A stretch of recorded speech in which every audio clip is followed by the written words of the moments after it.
నేను ఇప్పుడు కాదు, ఎప్పటి నుంచో చంద్రబాబు నాయుడు గారిని చూస్తూనే ఉన్నాను. మా బావగారు అయిన దగ్గర నుంచి కూడా ఆయన ఎంత కష్టపడి పార్టీని ఎటువంటి గడ్డు కాలంలో కూడా పార్టీని కాపాడుతూ కేవలం ఆవేశమే కాదు, ఆలోచనతో కూడా వ్యవహరించాలనే రీతితో ఆయన పార్టీని ఎన్నోసార్లు గడ్డుకాలం నుంచి బయటపడేయడం జరిగింది.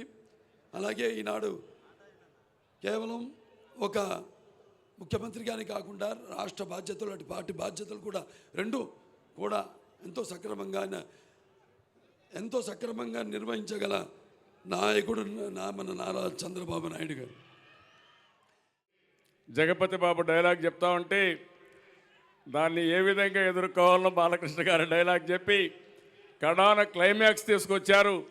ఇద్దరు కౌగిలించుకొని ఒక ఆప్యాయత తెలుపుచ్చారు. అది నటుల యొక్క ప్రత్యేకత.